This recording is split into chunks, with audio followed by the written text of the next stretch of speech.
Yes, मनुष्य के दो सबसे ताकतवर औजार हैं धैर्य और समय। एक स्तंभकार ने हाल ही में लिखा कि भारत एक अप्रासंगिक देश है विराम। उन्होंने भारत को नीचा दिखाने के लिए चीन का सहारा लिया। इससे पहले एक वर्ष पूर्व संपादक ने भी एक पूरा कॉलम भारत का मजाक उड़ाने और चीन की प्रशंसा करने के लिए समर्पित कर दिया था विराम।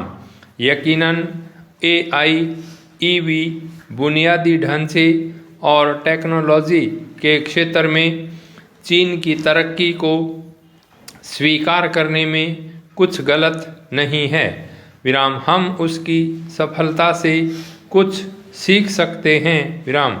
भारत के मुख्य आर्थिक सलाहकार वी अनंत नागेश्वरन ने अपने आर्थिक सर्वेक्षण 2025 में इस ओर इशारा भी किया था विराम। लेकिन भारत ने पिछले 10 वर्षों में जो प्रगति की है उसको कम करके आंकना तो एक छिपे हुए राजनीतिक एजेंडे को ही दर्शाता है विराम।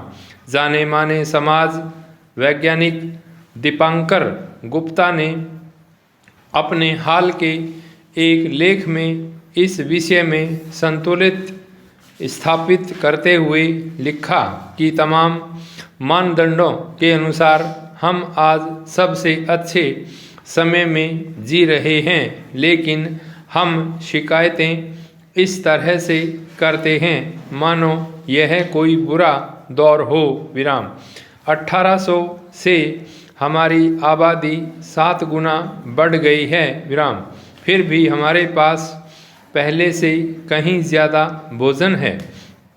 19वीं सदी में भारत के 80% लोग भयंकर गरीबी में रहते थे। वर्तमान में यह लगभग 8.5% है। तब 88% लोग निरक्षर थे, आज 10% ही हैं विराम। भारत सहित पूरी दुनिया में जीवन प्रत्याशा भी 2 गुनी हो गई है विराम। पहले के समय में 50% नवजात शिशु 5 साल की उम्र से पहले मर जाया करते थे। अब यह दर 4% है विराम। लेकिन हम कभी खुश नहीं होते। जीवन स्तर, स्वास्थ्य और बुनियादी ढांचे में बड़े पैमाने पर सुधार के बावजूद हम और अधिक चाहते हैं विराम। तब भी रचनात्मक आलोचना हमेशा स्वागत योग्य है, लेकिन पूर्वाग्रह से ग्रस्त आलोचना कारगर साबित नहीं हो सकती विराम। वैसे भी दुष्प्रचार से प्रेरित लेखन दुष्प्रचार से प्रेरित राजनीति का मौसेरा भाई ही कहलाता है विराम। यूपीआई के माध्यम से तत्काल भुगतान, बड़े पैमाने पर सेवाओं के डिजिटलीकरण और बुनियादी ढांचे के विकास को भारत के पेशेवर आलोचकों द्वारा काफ़ी हद तक नज़रअंदाज किया जाता है विराम।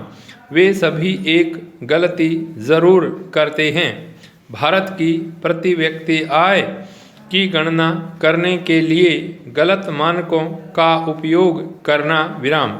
अमेरिकी डॉलर के मुकाबले रुपए की मौजूदा विनिमय दर पर भारत की प्रति व्यक्ति आय $3000 से कम ठहरती है, जो कि अफ्रीका के कई देशों की प्रति व्यक्ति आय से भी कम है विराम। लेकिन अर्थशास्त्री ने बताया कि भारत सहित ग्लोबल दक्षिण के देशों में मुद्राओं का बहुत कम मूल्यांकन किया गया है। लंदन स्थित प्रकाशन इंडेक्स के अनुसार भारत की प्रति व्यक्ति आय $3,000 से काफ़ी अधिक होगी। IMF और विश्व बैंक भी इससे सहमत हैं। वे प्रति व्यक्ति आय को क्रय शक्ति द्वारा मापते हैं।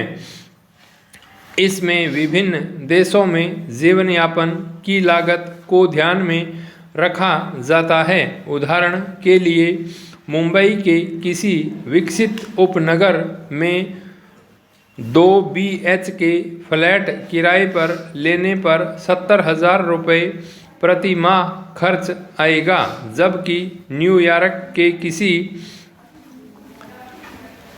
जगह में उसी आकार के फ्लैट की कीमत $4,000 होगी। दोनों के बीच 500% का अंतर है।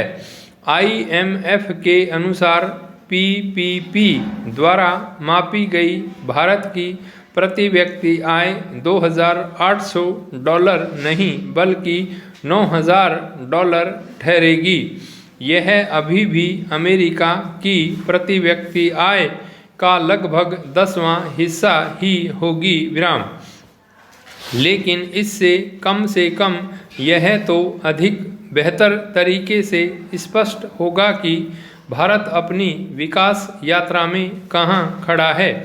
इसका मतलब यह नहीं है कि भारत उतना अच्छा कर रहा है जितना उसे करना चाहिए। हम और भी बहुत कुछ कर सकते हैं।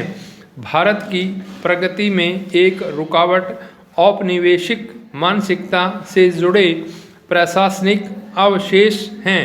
लेखक अनिल पद्मनाभन ने हाल ही में इस बात को अच्छी तरह से व्यक्त करते हुए कहा कि भारत को अंग्रेज़ों के दौर की संस्थाएं विरासत में मिली थी, जिन्हें मुख्य रूप से भारत से पैसा खींचने के लिए बनाया गया था। अफसोस की बात है कि आज़ादी के बाद भी ये कायम रही। समय के साथ इनसे जुड़े समूहों ने इन संस्थाओं को मजबूत बनाते हुए इनमें किसी भी तरह के सुधारों का विरोध किया है। अगर भारत की ग्रोथ स्टोरी को गति देना है तो पेशेवर आलोचकों के दुष्प्रचार का खुलासा करना है तो पहले अंग्रेज़ों के ज़माने की सोच को बदलना होगा। स्टॉप।